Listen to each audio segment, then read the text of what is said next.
हम समझ ही नहीं पा रहे क्लाइमेट चेंज का मतलब क्या है। आपको सड़क पे छोड़ दिया जाए साहब और तापमान है 55 डिग्री दिल्ली में, आप कितनी देर तक जिंदा रहोगे? कितने दिन तक नहीं कह रहा हूं, कितनी देर तक जिंदा रहोगे ये बताओ, कितनी देर तक जिंदा रहोगे? एवरेज टेम्परेचर राइज होगा 3 डिग्री 5 डिग्री, जो एक्सट्रीम है वो 10-15 डिग्री ऊपर जाएगा और आपका कोई भी सिस्टम उतना टेम्परेचर राइज झेलने के लिए बना ही नहीं है। आपकी ये जो एयरप्लेन्स हैं ये आसमान से पट-पट गिरेंगे ऐसे जैसे पत्थर गिर रहे हो आसमान से।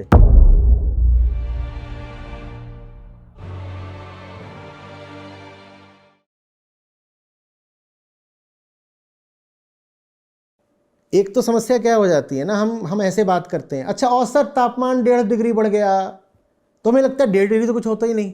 जो वार्निंग देने भी आते हैं वो बोलते हैं 3 डिग्री बढ़ गया, 4 डिग्री बढ़ गया। हम कहते हैं 3-4 डिग्री ठीक है, 30 का 35 हो जाएगा, 36 का 40 हो गया। हमें लगता है जैसे हमारे कमर के नाप की बात हो रही है कि 36 की कमर थी, बहुत खा पी लिया, 40 हो गई तो कोई पहाड़ थोड़ी टूट पड़ा। वैसे ही 36 डिग्री औसत तापमान था, 40 हो गया तो क्या हो गया साहब? वो औसत है। जो एक्सट्रीम्स हैं वो 10-10, 15-15 डिग्री ऊपर नीचे होने वाले हैं, नीचे कम ऊपर ज़्यादा।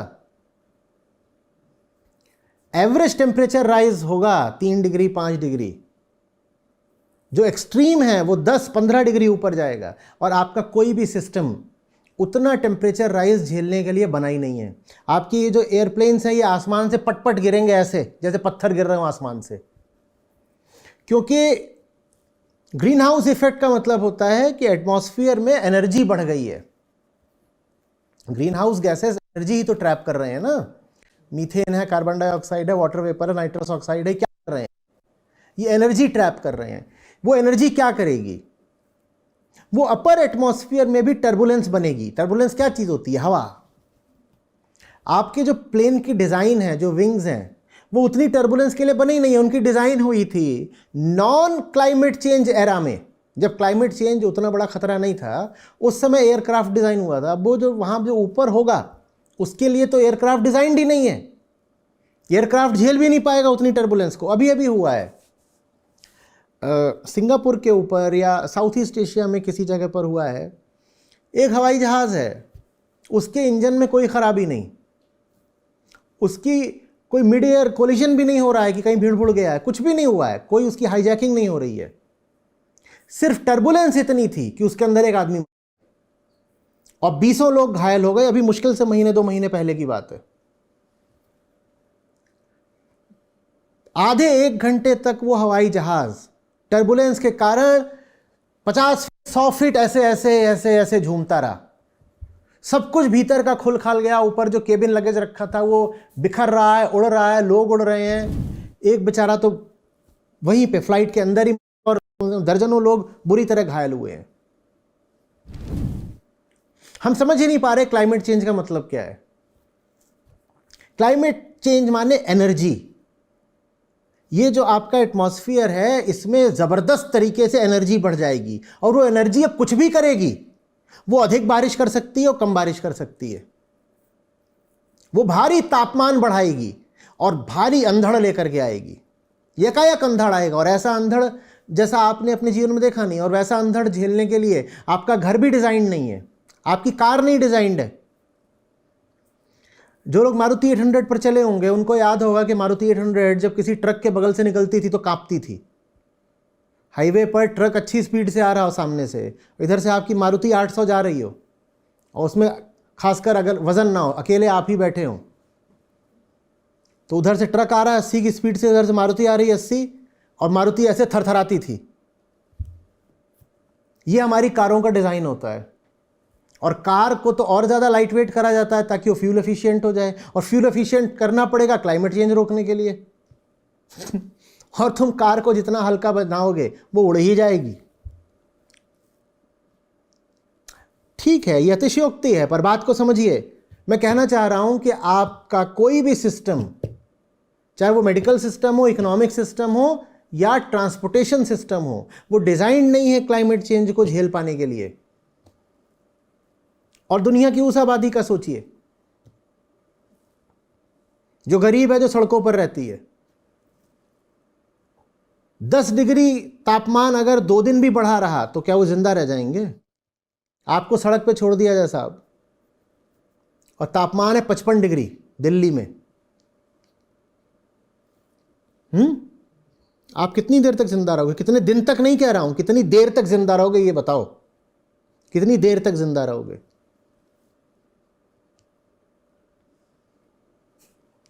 और फीडबैक साइकिल शुरू हो चुके हैं, जो सबसे खतरनाक बात है। फीडबैक साइकिल क्या होता है?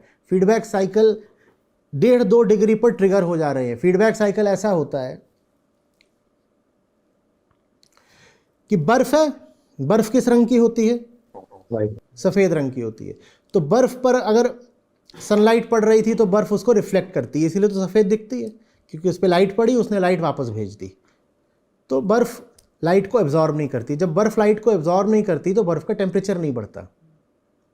लेकिन अब बर्फ पिघल रही है क्लाइमेट चेंज की वजह से, तो बर्फ के नीचे की जो चट्टान है वो एक्सपोज हो रही है।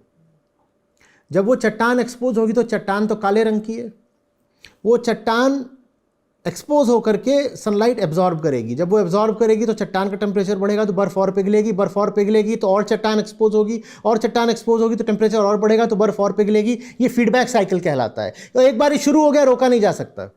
और 1.5 डिग्री 2 डिग्री पर ये फीडबैक साइकिल शुरू हो चुके हैं, शायद अब रोके भी नहीं जा सकते। अब ये मनुष्यता के संपूर्ण विकास के साथ ही रुकेगा। ये सब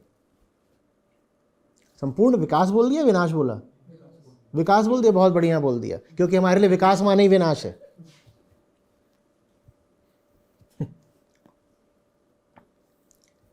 दुनिया का सबसे बड़ा जो सिंक था कार्बन डाइऑक्साइड सोखने का, वो क्या है?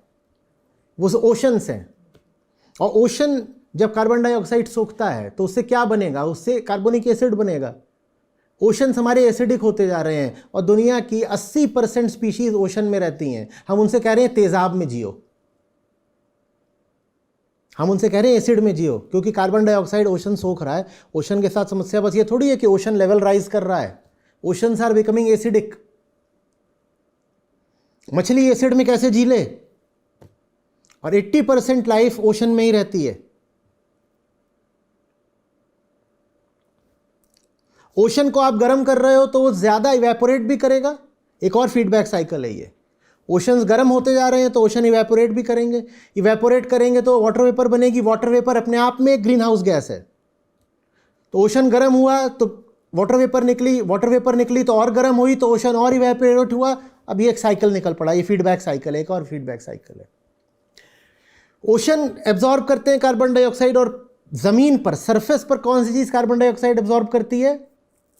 ट्रीज, पेड़। पेड़ों का काम होता है कार्बन डाइऑक्साइड को एब्जॉर्ब करते हैं और उसे वुड बना देते हैं, ऑर्गेनिक मैटर बना देते हैं। आप पेड़ काट रहे हो क्योंकि आपको प्रोग्रेस चाहिए। पेड़ जिंदा है तो कार्बन डाइऑक्साइड एब्जॉर्ब करता है, और जब पेड़ मर जाता है तो वही लकड़ी डिकम्पोज होती है और कार्बन डाइऑक्साइड रिलीज करती है।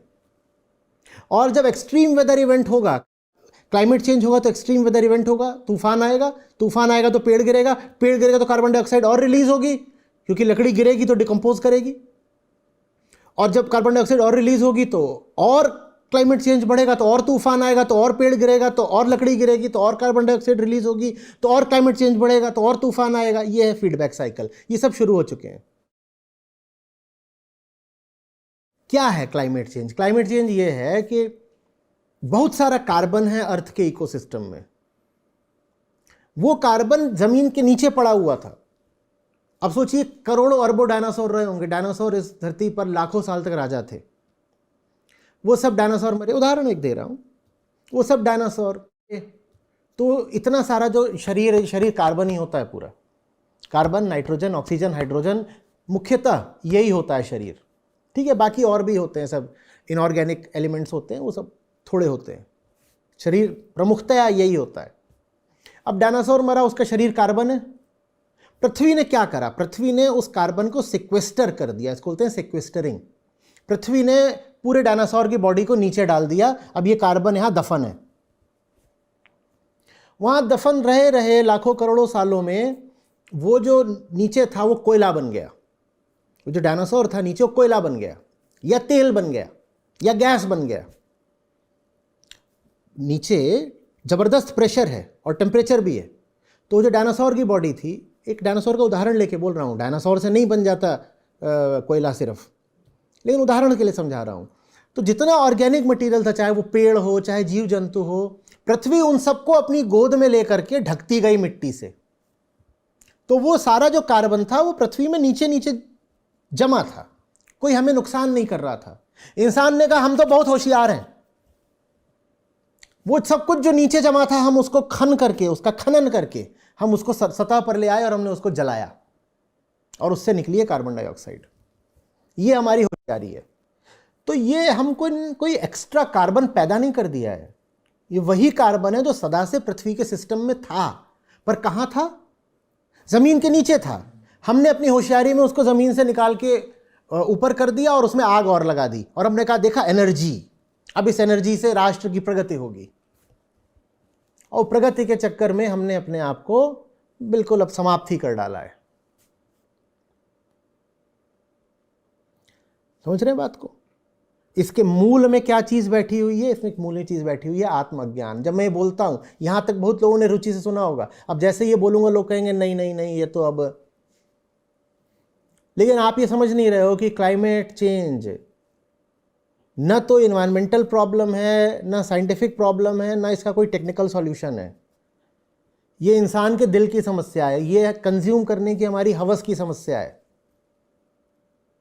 और जब तक इंसान की शिक्षा में, परवरिश में, संस्कार में ये बात रहेगी कि तुम भोगने को पैदा हुए हो, तब तक इस क्लाइमेट चेंज की समस्या का कोई समाधान नहीं है। और समाधान के लिए हमारे पास वक्त है भी नहीं। क्या समाधान करेंगे हम? कितना वक्त बचा है? ये बात आचार्य जी मैंने कभी स्टडी में भी पढ़ी थी कि 1999 के बाद में लगभग 1500 उपाय विश्व में हुए क्लाइमेट चेंज को रोकने के लिए, उनमें से केवल 4% उपाय ही पॉजिटिव इम्पैक्ट हाँ, दिखा ऐसा ही रहे। बिल्कुल यही एकदम 50 के आसपास एकदम। और भारत में तो जितने भी हुए उनमें से एक का भी पॉजिटिव इम्पैक्ट नहीं भारत दिखा। कुछ कर ही नहीं रहा है, भारत को कुछ नहीं करना है। हम विश्व गुरु हैं, हमें कुछ नहीं करना है, हमें विकास चाहिए। आपको खुशी होगी इस नाते जो हमारी अपनी ऐप है जिसमें हमारे गीता और बाकी सब कार्यक्रम चलते हैं, यहाँ पर बुद्ध हैं, गीता है, उपनिषद हैं, अष्टावक्र हैं। ये मुझे मिले, मेरी ज़िंदगी बदली, ये तुम्हें मिलेंगे, तुम्हारी ज़िंदगी भी बदलेगी। सच पूछिए तो मतलब लाखों नहीं तो कम से कम हज़ारों ज़िंदगियाँ तो हैं जो बिल्कुल बदली हैं। 2 लाख से अधिक गीता प्रतिभागियों के साथ जुड़े आचार्य प्रशांत ऐप पर पहला महीना बिल्कुल फ्री गीता मिशन का पूरा एक्सेस। ऐप पर आपको मिलेंगे नियमित लाइव सत्र, हर दिन आचार्य प्रशांत के विशेष संवाद, गीता कम्युनिटी का एक्सेस, गीता परीक्षा, चयनित समाचार, ऑडियो बुक्स, कोट्स और भी बहुत कुछ। गूगल प्ले स्टोर या एप्पल ऐप स्टोर पर आचार्य प्रशांत सर्च करें और अभी डाउनलोड करें।